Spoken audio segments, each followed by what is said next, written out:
എല്ലാ കൂട്ടുകാർക്കും നല്ലൊരു ദിവസം ആശംസിച്ചുകൊണ്ട് നമുക്ക് നേരെ ഗൗതമിന്റെയും നന്ദയുടെയും ഇന്നത്തെ നല്ലൊരു വിശേഷം കേട്ടാലോ. അങ്ങനെ ഇന്നത്തെ വിശേഷത്തില് ആകെപ്പാട് ടെൻഷൻ അടിച്ച അരുന്ധതി ലക്ഷ്മി ഇരിക്കുന്ന സമയത്താണ് അങ്ങോട്ടേക്ക് ഗൗതമും നന്ദയും കൂടെ വരുന്നേ. പിന്നീട് നന്ദ പറഞ്ഞു, അല്ല രണ്ടുപേരും കൂടെ എന്തിനാ ഇങ്ങനെ വിഷമിച്ചിരിക്കണേ? പിങ്കി പോകുന്ന ഓർത്തിട്ടാണോ ആ കാര്യത്തിൽ വിഷമിക്കണ്ടെന്ന് പറയണം. പിങ്കി പോകത്തില്ല എന്ന് പറയണേ. നീ എന്തൊക്കെയാ നന്ദേ പറയണൊന്നും മനസ്സിലാവുന്നില്ലോ എന്ന് പറയണം. പിന്നെ ഇത്ര ഇപ്പം മനസ്സിലായാൽ മതി, കണ്ടോ ഇനിയിപ്പം വെൽമ കണ്ടോ എന്താ സംഭവിക്കാൻ പോകുന്നു. ഉറപ്പായിട്ട് പിങ്കി ഈ വീട് വിട്ട് പോകുന്നു തോന്നുന്നുണ്ടോ എന്ന് ചോദിക്കാം. ഒരു കാരണവശാലും പോകത്തില്ലെന്ന് പറയാണ്. ഇത് കേട്ടത് ലക്ഷ്മി പറഞ്ഞു, നിങ്ങൾ രണ്ടും കൂടെ എന്താ പറയണേ, ഞങ്ങൾക്കൊന്നും മനസ്സിലാവുന്നില്ലോ എന്ന് പറയണം. അതൊക്കെ വഴിയാ മനസ്സിലായിക്കോളൂ എന്ന് പറയണം. അപ്പോഴേക്കും ഗിരിജൻ പിങ്കിയും കൂടെ എങ്ങോട്ട് വരുവാണ്. അവരെ കണ്ടതും അരുന്ധതി ഇങ്ങനെ നോക്കി. പെട്ടെന്ന് ഗൗതം ചോദിച്ചു, അല്ല നിങ്ങൾ എപ്പോഴാ പോകുന്നേ, ഫ്ലൈറ്റിനാണോ അതോ ട്രെയിനിനാണോ എന്ന് ചോദിക്കുക. ഇത് കേട്ടതും ഗിരിജ പിങ്കിയെ ഒന്ന് നോക്കി. അല്ല നിങ്ങൾ ടിക്കറ്റ് ഒക്കെ ബുക്ക് ചെയ്തോ, ഞങ്ങളുടെ എന്തെങ്കിലും ഹെൽപ്പ് വേണമെന്ന് ചോദിക്കുക. അരുന്ധതി പറഞ്ഞു, നീ എന്തൊക്കെയാ ഗൗതമി പറയണേ? നിനക്കെന്താ അവരെ പറഞ്ഞു വിടാൻ എത്ര ധൃതിയായെന്ന് ചോദിക്കുക. അല്ല വല്യമ്മേ, അവര് പോവാനായിട്ട് ഇങ്ങനെ ധൃതി പിടിച്ചിരിക്കുന്ന സമയത്ത് അവര് പോട്ടെ എന്ന് പറയണം. നന്ദ പറഞ്ഞു, അല്ല ഗിരിച്ചിട്ടിക്കും പിങ്കിക്കും പോകാനല്ല താല്പര്യം. ഇവിടെ നിന്നിട്ടുണ്ടെങ്കിലേ കുഞ്ഞിനെ നമ്മൾ ശ്രദ്ധിക്കുന്നില്ല. ഞാനും ഗൗതം സാറോ ആരും ശ്രദ്ധിക്കുന്നില്ല, കുഞ്ഞിന്റെ കാര്യങ്ങളൊന്നും നോക്കുന്നില്ല. കോയമ്പത്തൂർ ചെന്ന് കഴിഞ്ഞാൽ മാത്രമേ കുഞ്ഞിന് സുഖമായിട്ടിരിക്കാൻ പറ്റുള്ളൂ, പിങ്കിക്ക് മനസ്സിന് സ്വസ്ഥത സുഖമൊക്കെ കിട്ടുള്ളൂ എന്നൊക്കെയല്ലേ പറയണേ. അപ്പൊ പിങ്കിയുടെ മനസ്സിന് സ്വസ്ഥത സുഖം കിട്ടുന്ന എവിടെയാണെങ്കിൽ അവിടെ പോകുന്നതല്ലേ നല്ലതെന്ന് ചോദിക്കാം. ഇത് കേട്ടതും ലക്ഷ്മി പറഞ്ഞു, നോണം നന്ദേ നീ ഇങ്ങനൊന്നും പറയല്ലെന്ന് പറയണം. അല്ലമ്മ ഞാൻ പറഞ്ഞാൽ എന്താ തെറ്റിരിക്കുന്നേ? പിങ്കി ഗർഭിണിയാണ്. ആ സമയത്ത് അവളുടെ മനസ്സിന് സുഖം കിട്ടുന്ന എവിടെയോ അവിടെയല്ലേ അവളൊന്ന് കഴിയണ്ടേ, അല്ലാതെ ഇവിടെ നിന്നിട്ട് കാര്യമുണ്ടോ? ഇവിടെ നിന്ന് നമ്മൾ ആരെങ്കിലും അവൾക്ക് സ്വസ്ഥത കൊടുക്കുന്നുണ്ടോ? ഈ പറയുന്ന ഞാനാണെങ്കിൽ എപ്പോഴും പിങ്കിനെ ഓരോന്ന് പറഞ്ഞ് പുറകെ നടക്കും. ഗൗതം സാറാണ് ചീത്ത പറയും. അവിടെ പോയി കഴിഞ്ഞാൽ ഞങ്ങളുടെ ആരുടെ ശല്യം ഇല്ലല്ലോ. അത് മാത്രല്ല ഇവര് പോയിട്ട് വേണം ഗൗതം സാറിന് ഓഫീസിൽ ചെന്ന് ലീവ് പറയാനായിട്ട്. ലീവ് എടുത്താൽ മാത്രമേ കാര്യങ്ങളൊക്കെ മുന്നോട്ട് പോകത്തുള്ളൂ എന്ന് പറയാം. അരുന്ധതി ലക്ഷ്മിയും പരസ്പരം നോക്കുക, ഇവർക്ക് ഇത് എന്ത് പറ്റിയെന്നുള്ള രീതിയിൽ. ആ സമയത്ത് പിങ്കി പതുക്കെ ഗിരിജാനെ നോക്കി. ഗിരിജ പറഞ്ഞു, മോളെ പണി ഗുരുതരമായെന്ന് തോന്നുന്നേ. ഇവര് പോവാനായിട്ട് തന്നെ തീരുമാനിച്ചു രാമേശ്വരത്തിന്. ഇത് കേട്ട പിങ്കി പറഞ്ഞു, ഒരു കാരണവശാലും അതിന് സമ്മതിക്കില്ല എന്ന് പറയണം.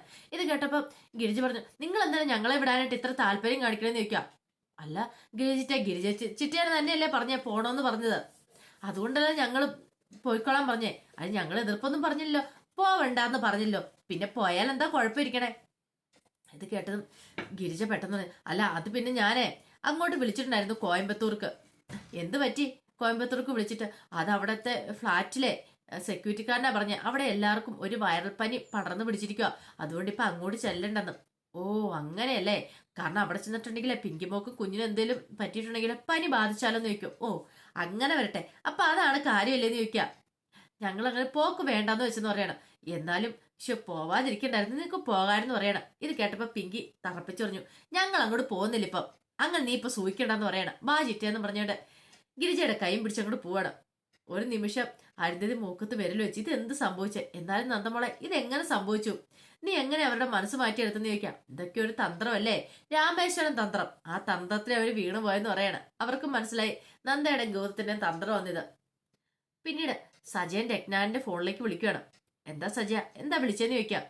അത് പിന്നെ അമ്മാവാ, ഞാൻ എന്റെ ഒരു തന്ത്രം അങ്ങോട്ട് പയറ്റാൻ തീരുമാനിച്ചെന്ന് പറഞ്ഞു. എന്ത് തന്ത്രം? അതെ അവനുണ്ടല്ലോ ആ പവിത്രയുടെ ഭർത്താവ് അരുണ്, അവന് ഷോപ്പിലെ കളക്ഷൻ എടുക്കാനായിട്ട് ബാങ്കിൽ വരും. ഞാൻ ബാങ്കിന്റെ ഇവിടെ നിൽക്കുന്നുണ്ട്. അവൻ വന്നു കഴിയുമ്പോ എനിക്ക് ആദ്യത്തെ വെടി പൊട്ടിക്കണമെന്ന് പറയാം. നീ എന്തൊക്കെയാണ് പറയണെന്ന് ചോദിക്കാം. അതെ ആദ്യത്തെ ഒരു ഡോസ് പവിത്രയ്ക്ക് കൊടുക്കാനുള്ള കൊടുക്കണം. അവനോട് കാര്യങ്ങളൊക്കെ തുറന്നു പറയണമെന്ന് പറയാം. എടാ മോനെ ഇപ്പൊ നീ തുറന്നു പറയണ്ട കേട്ടോ, ഞാനിവിടെ വന്നിട്ട് മതി, അല്ലാതെ ഒരു കാരണവശാലും പറയണ്ട.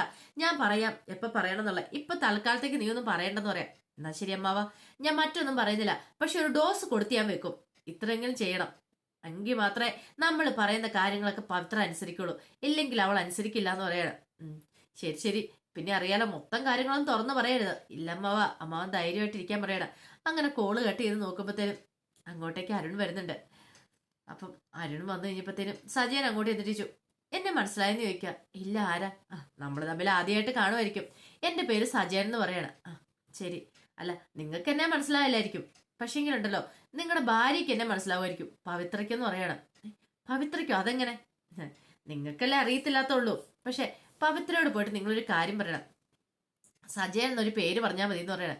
ഇത് കേട്ടതും ഉം, അരുൺ ചോദിച്ചു അതെന്തിനാ നിങ്ങളുടെ പേര് പറയണമെന്ന് ചോദിക്കുക. എന്റെ പേര് പറഞ്ഞിട്ടുണ്ടെങ്കിൽ അവൾക്ക് മനസ്സിലാവും. ഇനി അങ്ങനെ പേര് പറയുന്ന സമയത്ത് അവളുടെ മുഖത്ത് ഒരു ഞെട്ടലുണ്ടായിട്ടുണ്ടെങ്കിൽ കരുതിക്കോ, അവൾക്ക് എന്നെ നന്നായിട്ട് അറിയാലോ.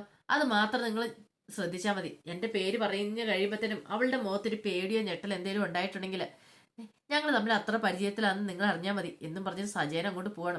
ഒരു നിമിഷം അരുൺ ഇങ്ങനെ ഞെട്ടിത്തെറിച്ചിരിക്കുക. എന്താ സംഭവം എന്ന് പോലും അജ് അരുണിന് മനസ്സിലായില്ല. പിന്നീട് ഗൗതമും നന്ദയെ കൂടെ സരോഗസി ചെയ്ത ഡോക്ടറെ കാണാനായിട്ട് വരുവാണ്. അങ്ങനെ ഡോക്ടറെ അടുത്ത് വന്നിട്ട് പിങ്കിയുടെ കാര്യങ്ങളൊക്കെ അന്വേഷിക്കുന്നുണ്ട്. കഴിഞ്ഞ പ്രാവശ്യം സ്കാൻ ചെയ്തപ്പോൾ കുറച്ച് പ്രശ്നങ്ങളൊക്കെ ഉണ്ടായിരുന്നു. പക്ഷെ ഈ തവണ കുഴപ്പമൊന്നും ഇല്ലെന്ന്, എല്ലാം ഓക്കെ ആണെന്ന് പറയണം. നന്നായിട്ട് മാറ്റം ഉണ്ടായിട്ടുണ്ട്. കുഞ്ഞിന് നല്ല വ്യത്യാസം വന്നിട്ടുണ്ട്. കുഞ്ഞിന്റെ പ്രശ്നങ്ങളൊക്കെ മാറിയെന്ന് പറയണം. ഇത് കേട്ടൻ ഗൗതത്തിനും നന്ദയ്ക്കും ഭയങ്കര സന്തോഷമായി. ഞങ്ങള് നന്നായിട്ട് രീതി നോക്കുന്നുണ്ടെന്ന് പറയണം. പിന്നീട് ഡോക്ടർ പറഞ്ഞു അതൊക്കെ ശരി തന്നെ. അല്ല ഡോക്ടറെ, ഞങ്ങളിപ്പോൾ വന്ന് വേറൊരു കാര്യം കൂടെ ചോദിക്കാനായിട്ടാ. പിങ്കിക്ക് എന്തൊക്കെ ഞങ്ങൾ ചെയ്തു കൊടുക്കണം, എന്തൊക്കെ വേണ്ട, കുറെ കാര്യങ്ങളുണ്ടല്ലോ. അതാ നന്ദയ്ക്ക് അറിയാവുന്ന കാര്യല്ലേ. നന്ദ ഒരു ഡോക്ടർ ആകാൻ പോകുന്ന ആളല്ലേന്ന് ചോദിക്കുക. അതൊക്കെ അറിയാം, എന്നാലും ഡോക്ടർ പറയുമ്പോ ഓ അങ്ങനെ. അതെ, പുറത്തുനിന്നുള്ള ഫുഡ് എല്ലാം ഒഴിവാക്കണം. വറുത്തവും പൊരിച്ചും എല്ലാം ഒഴിവാക്കിയോ. പിന്നെ മുളപ്പിച്ച് പയർ അങ്ങനെയുള്ള കാര്യങ്ങളൊക്കെ കൊടുക്കുന്നതായിരിക്കും ഏറ്റവും നല്ലത്. അങ്ങനെ കുറച്ച് കാര്യങ്ങളൊക്കെ പറയുവാണ്. അതിനെല്ലാം ശേഷം പറഞ്ഞു പിന്നെ ഒരു കാര്യമുണ്ട്. അതെ, നമ്മൾ ഉദ്ദേശിക്കും സരോഗസി ചെയ്തിട്ടുണ്ടെങ്കിൽ അമ്മയും കുഞ്ഞും തമ്മിലൊരു ബന്ധമില്ലെന്ന്. പക്ഷേങ്കിൽ അവര് തമ്മിലൊരു ബന്ധമില്ലെങ്കിലും അവർക്കുള്ളിൽ ചിലപ്പോൾ ഒരു കെമിസ്ട്രി വളർന്നു വരുമെന്ന് പറയണം. ഇത് കേട്ടോ ഗൗതം നന്ദേനെ ഒന്ന് നോക്കുവാണ്. അത് നന്ദിക്കാൻ പ്രത്യേകിച്ച് പറഞ്ഞു തരേണ്ട കാര്യമില്ലോ. ഒന്നുമില്ലേ ആ വയറ്റിലല്ലേ വളരുന്നേ. അപ്പൊ അമ്മയ്ക്ക് ചിലപ്പോൾ ആ കുഞ്ഞിനോടൊരു അടുപ്പവും കാര്യങ്ങളൊക്കെ തോന്നായിരിക്കും. അമ്മയ്ക്കെന്ന് പറഞ്ഞാൽ വയറ്റിലിട്ടുകൊണ്ടിരിക്കുമല്ലേ. അപ്പൊ 10 മാസം ചുമന്ന് കഴിയുമ്പോഴത്തേനും അതിനോട് സംസാരിക്കുകയൊക്കെ ചെയ്തേക്കാം. ഇത് ഞാനിപ്പോ പറയുന്നതെന്ന് വെച്ചാല് കഴിഞ്ഞ പ്രാവശ്യം പിങ്കി വന്നു കഴിഞ്ഞപ്പം പിങ്കിയുടെ മുഖം കണ്ടപ്പോൾ എനിക്ക് ചില സംശയങ്ങളൊക്കെ തോന്നി. കാരണം പിങ്കി ആ കുഞ്ഞിനോട് സംസാരിക്കുന്നുണ്ടെന്ന് തോന്നേ. കാരണം അവർ തമ്മിൽ സംസാരിച്ച് അങ്ങനെ പോയിട്ടുണ്ടെങ്കിൽ ആ കുഞ്ഞ് ജനിച്ചു കഴിഞ്ഞാലും അതിന്റെ അമ്മയുമായിട്ട് അല്ലെങ്കിൽ സരോഗസ് ചെയ്ത മദറുമായിട്ട് അതിനൊരു അടുപ്പം ഉണ്ടാവും എന്ന് പറയണം. അപ്പൊ നിങ്ങൾ എന്ത് ചെയ്യണം, നിങ്ങൾ വേണം ആ കുഞ്ഞിന്റെ അടുത്ത് കൂടുതൽ സമയം സ്പെൻഡ് ചെയ്യാനായിട്ട്. അല്ലെങ്കിൽ ഉണ്ടല്ലോ അവർ തമ്മിൽ ഒരു റിലേഷൻ ഉണ്ടാവും. കാരണം രക്തബന്ധം നിങ്ങൾ തമ്മിലാണെങ്കിലും പക്ഷെ അങ്ങനെയല്ല.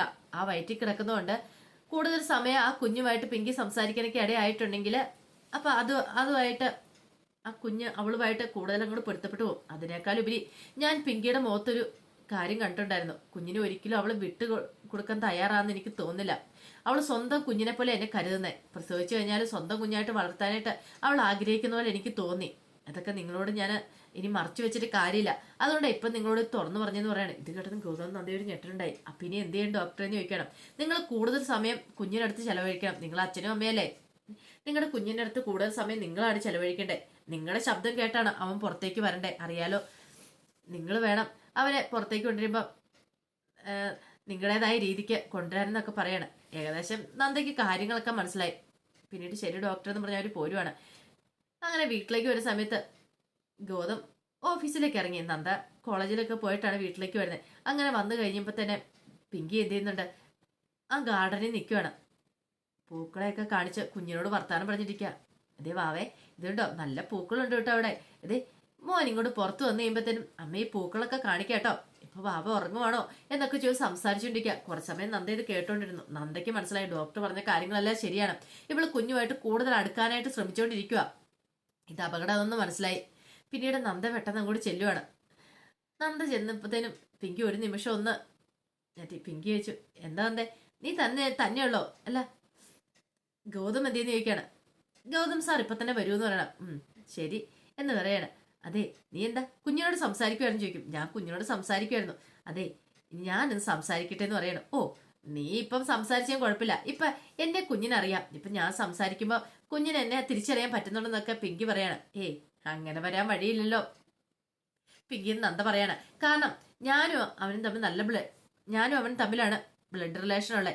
അപ്പൊ എന്താണെങ്കിലും ഞാൻ പറയുന്ന കാര്യങ്ങളൊക്കെ അവന് പെട്ടെന്ന് മനസ്സിലാവുന്ന പറയാം. പിന്നെ നീ പറയുന്ന കാര്യങ്ങൾ മനസ്സിലാവും പോലും. അതെ, സംശയമുണ്ടോ പിങ്കിന്ന് ചോദിക്കണം.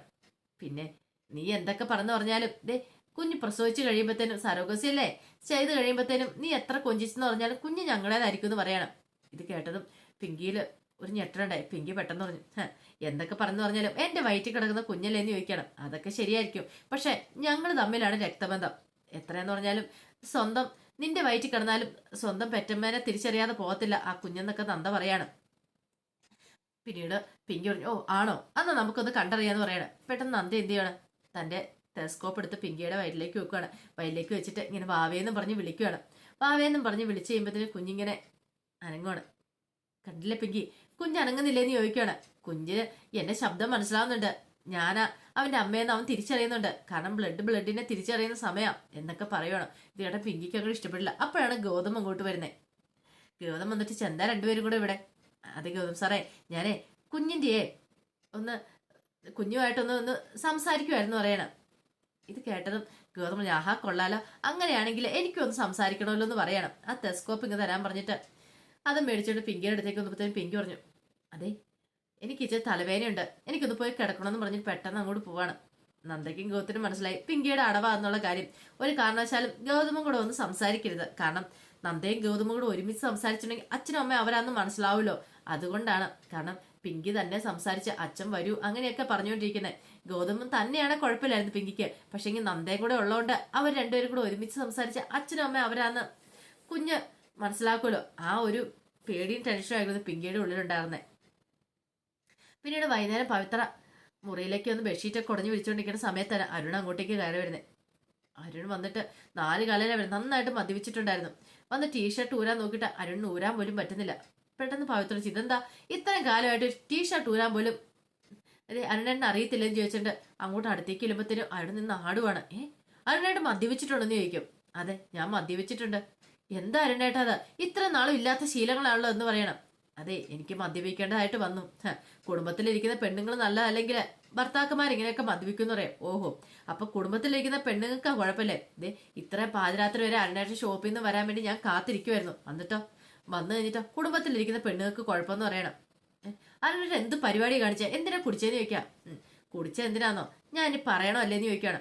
പിന്നീട് പറഞ്ഞു, അതെ ആരാണ് ഈ സജയനെന്ന് ചോദിക്കുകയാണ്. ഇത് കേട്ടതും ഒരു നിമിഷം പവിത്ര ഞെട്ടി. പവിത്രയുടെ മുഖത്ത് ഞെട്ടല് സജയെ ശ്രദ്ധിച്ചു.